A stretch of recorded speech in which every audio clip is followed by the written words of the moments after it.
Estimados, es un gusto para mí volvernos a encontrar nuevamente. En esta ocasión abordaremos las técnicas de programación de proyectos. Antes que nada debemos recordar cómo llegamos hasta este punto. Un proyecto contiene dos componentes principales: el trabajo del proyecto que necesita ser realizado y el cronograma para llevar a cabo el trabajo del proyecto. Para esto pasamos por los pasos para la creación de la EDT y de forma resumida hicimos lo siguiente. Primero, identificamos los productos entregables y el trabajo relacionado. Posteriormente, estructuramos y organizamos la EDT en paquetes de trabajo que están descompuestos en componentes detallados de nivel inferior como son las actividades. Al finalizar, tuvimos que obtener un esquema jerárquico similar al que ven en la lámina. Ahora pues pasaremos a la siguiente tarea, que es programarlas. Existen varias técnicas de programación por redes. Entre ellas están la técnica PERT, el método de la ruta crítica o CPM, el análisis por gráfico de barras o ABC, entre otros.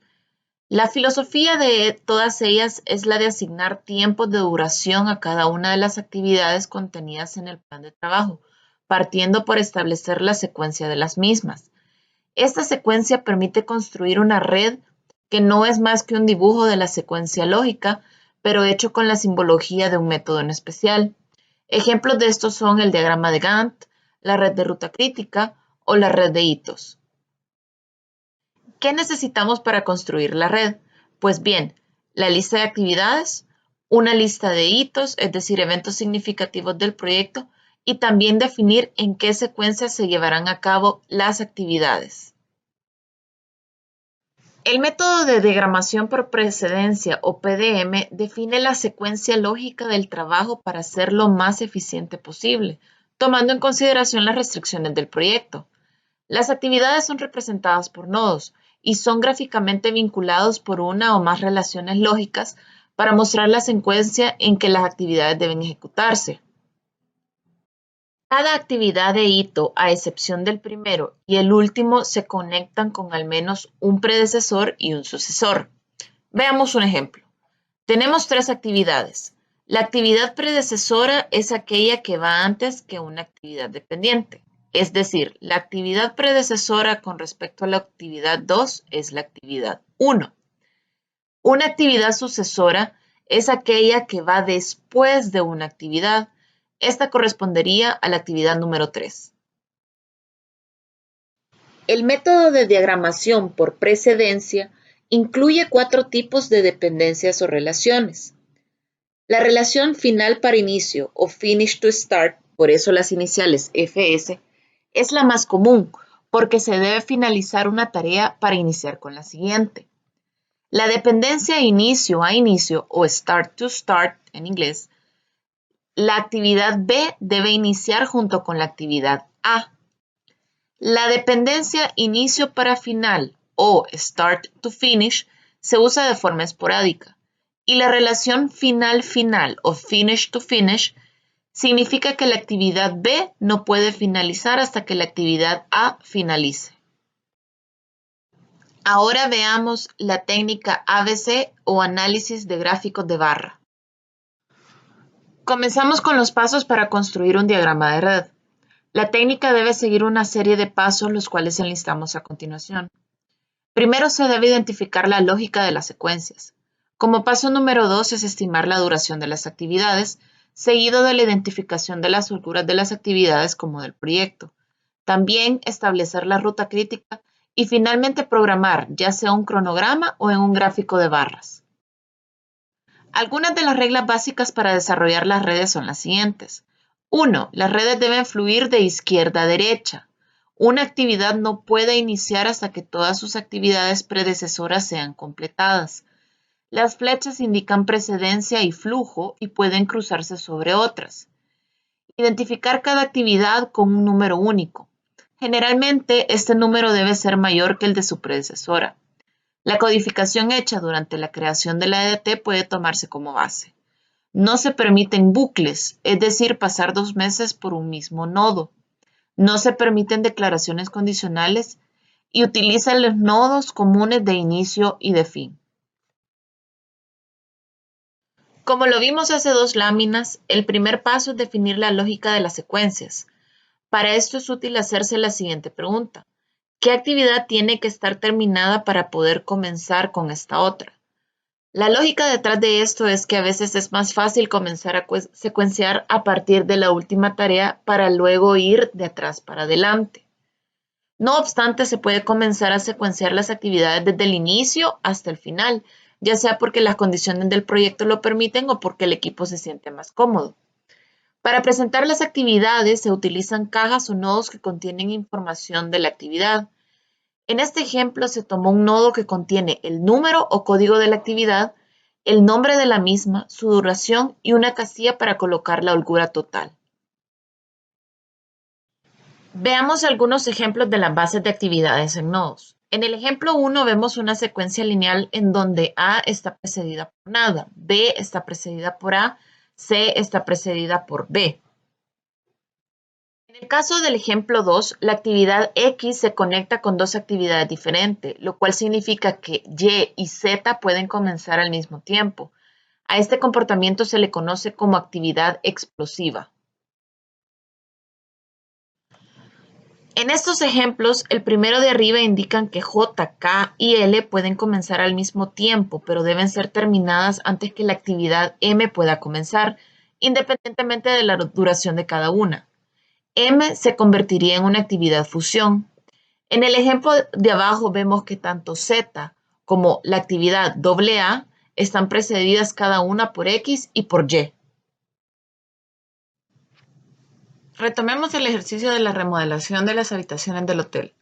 Aquí se puede ver que ya se establecieron las relaciones para cada una de las actividades. Así es como luciría el diagrama basado en la precedencia establecida. A precede a B, B precede a C, C precede a D, E y F, y D y E preceden a la última casilla. El siguiente paso consiste en establecer la duración de las actividades.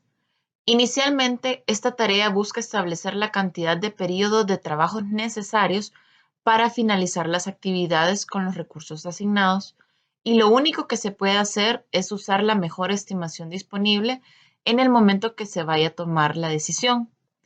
Las estimaciones pueden hacerse mediante información histórica, discusiones y acuerdos, o bajo condiciones normales, es decir, fundamentarse en situaciones habituales que normalmente suceden en el día a día.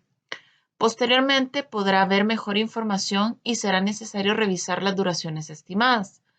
Las unidades de tiempo deben ser congruentes y deben ser expresadas según lo que funcione mejor para el proyecto, ya sean días laborales, semanas, horas, meses, jornadas diarias, entre otros.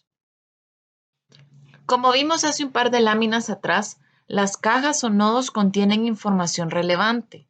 Quiero hacer hincapié en las casillas de la esquina inferior izquierda, ya que es aquí donde colocaremos las duraciones de las actividades. De la tabla tomamos las duraciones y las colocamos en las casillas correspondientes. Así es como la casilla con la actividad A corresponde a la contratación del diseñador y tiene una duración de 1 semana, como se estipuló en el listado de tareas. El trabajo no termina ahí. El siguiente paso consiste en estimar las holguras de cada actividad. Entonces, ¿qué es la holgura? La holgura es el periodo de tiempo que una tarea puede retrasarse sin afectar la finalización del proyecto. Existen varios tipos de holguras, pero hablaremos en esta ocasión de 3. Primero, la holgura total, la cual representaremos por una HT, es la holgura que prácticamente es el tiempo máximo en que la actividad puede alargarse sin afectar la terminación del proyecto. La holgura libre, por su lado, representada por las letras HL, es el tiempo máximo en que la actividad se alarga sin afectar la actividad siguiente. ¿Ven ahí la diferencia? La holgura total se enfoca en no afectar el proyecto, mientras que la holgura libre busca no afectar la actividad siguiente. Finalmente, la holgura de interferencia es la resta entre la holgura total y la holgura libre. Para poder calcular la holgura, iniciaremos explicando cómo está compuesta. Como ya dijimos, las holguras son los tiempos máximos en que la actividad puede alargarse.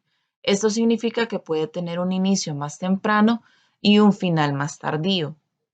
Según el tiempo que querramos saber, ayuda a responder a las siguientes preguntas. En el caso de los tiempos más tempranos, ¿cuál es la fecha más temprana que la actividad puede comenzar? ¿O cuál es la fecha más temprana en que la actividad puede finalizar? Asimismo, nos hacemos unas preguntas similares para los tiempos más tardíos. ¿Cuál es la fecha más tarde que la actividad puede comenzar? O incluso, ¿cuál es la fecha más tarde que la actividad puede finalizar? Tanto los tiempos más tempranos y los tiempos más tardíos se representan en los nodos. Los tiempos más tempranos se colocan en las esquinas superiores de las cajas de cada actividad, mientras que los tiempos más tardíos se colocan abajo, tal y como se ven en la lámina. A los tiempos más tempranos, ubicados en las esquinas superiores, las identificamos como ES o EF por sus iniciales en inglés, Early Start o inicio temprano y Early Finish como final temprano. Abajo veremos las iniciales LS y LF, que corresponden a Late Start o final temprano o Late Finish, final tardío. Ahora que ya conocemos cuáles son los elementos, comencemos a jugar con ellos. La holgura puede ser calculada de dos maneras. Una, restando las fechas más tardías de inicio con la fecha más temprana de inicio. Y la otra, restando las fechas más tardías de finalización menos la fecha más temprana de finalización. Este tema es muy interesante, por lo que dedicaremos una sesión completa más adelante a estudiar el cálculo de la holgura. Ahora bien, continuamos con los pasos para construir un diagrama de red y no podemos dejar de hablar de la ruta crítica cuando estudiamos las holguras. Previamente observamos que en todo proyecto existe una secuencia de actividades que resulta ser la de mayor duración. A esta secuencia se le conoce como ruta crítico, lo cual no es más que un camino que me lleva desde el inicio del proyecto hasta el final.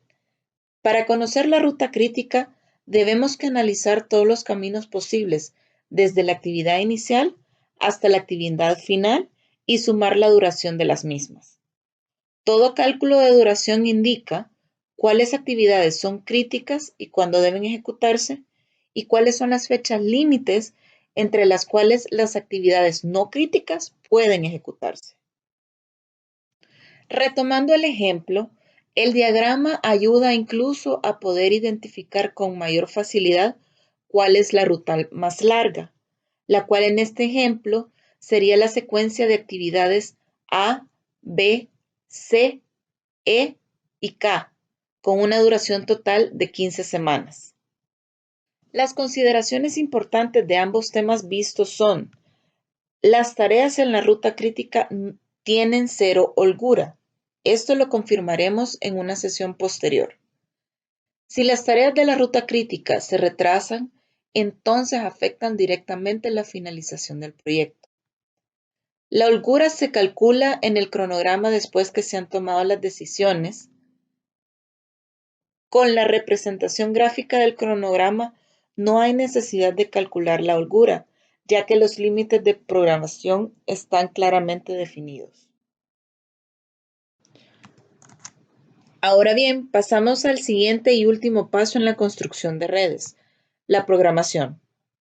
Programar es el acto de especificar cuándo debe comenzar y terminar cada actividad del proyecto. Debido a que las actividades críticas no presentan holgura, estas se programan por sí mismas, pero se debe decidir cuándo se ejecutarán las otras tareas.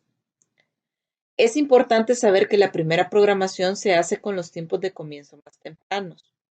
El primer paso en la programación consiste en convertir la red en un gráfico de barras o cronograma.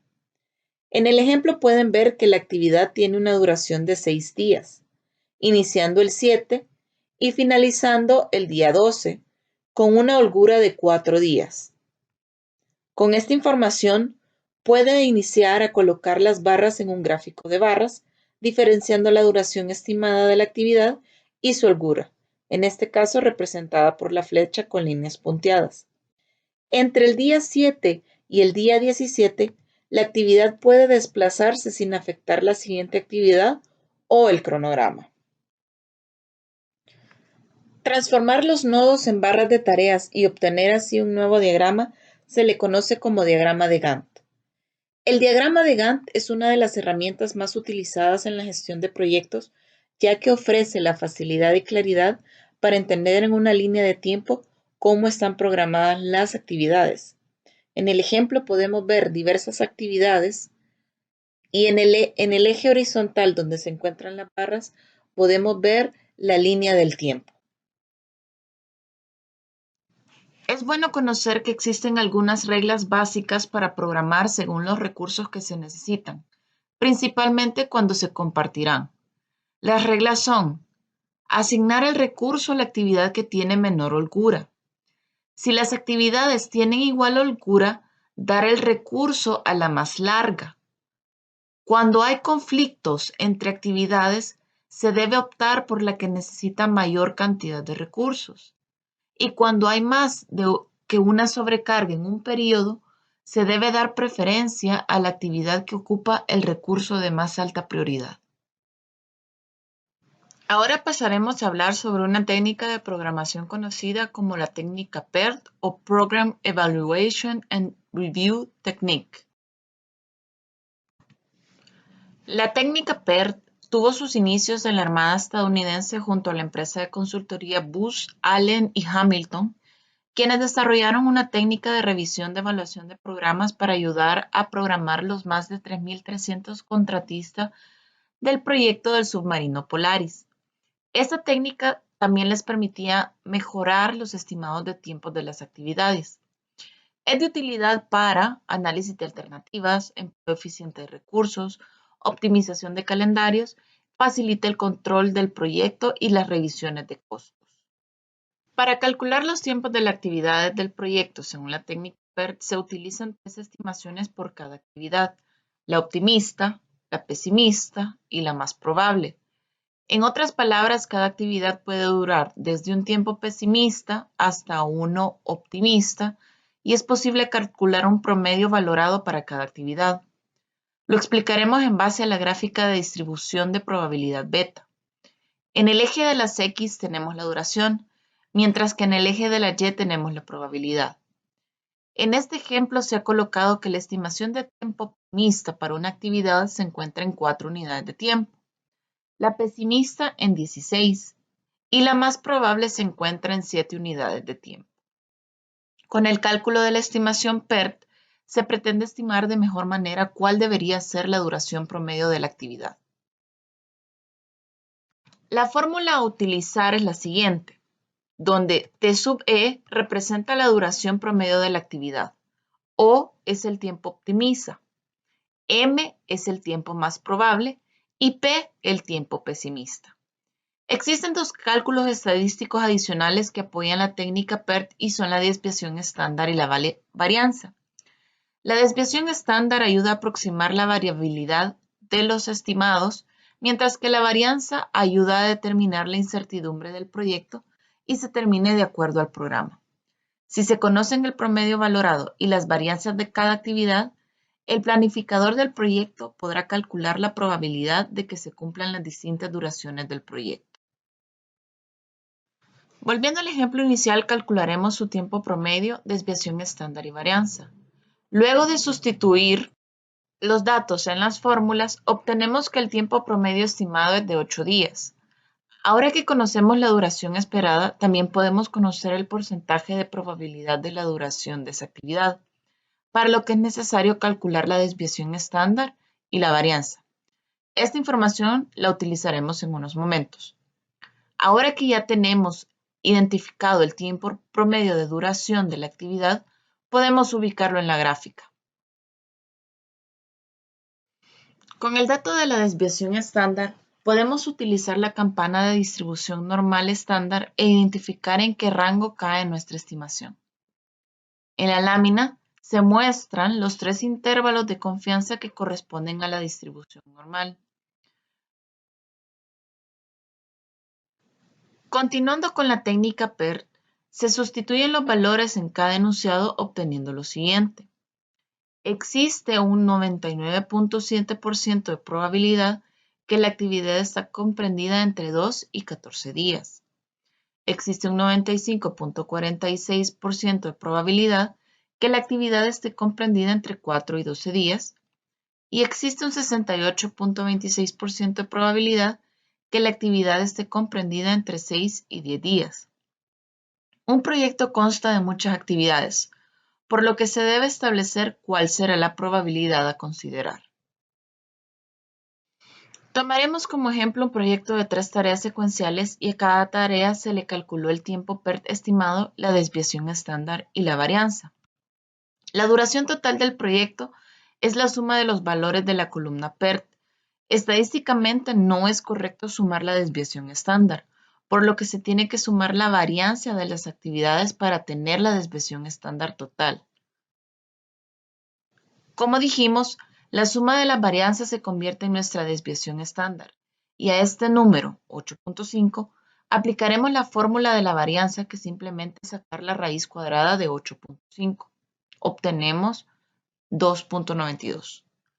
Utilizando la gráfica de distribución normal, tomaremos un intervalo de confianza del 95% para obtener el tiempo probable tanto mayor como menor de la duración del proyecto. Una vez hechos los cálculos, entonces obtenemos que el menor tiempo probable de duración del proyecto es de 21 días y el mayor tiempo probable es de casi los 33 días.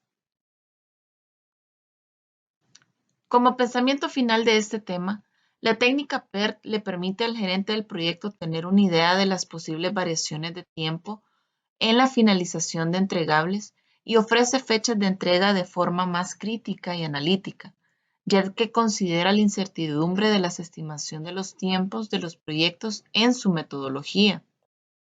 A partir de esta herramienta se logra desarrollar un cronograma más adecuado cuando no se tiene mucha información sobre la duración de las actividades.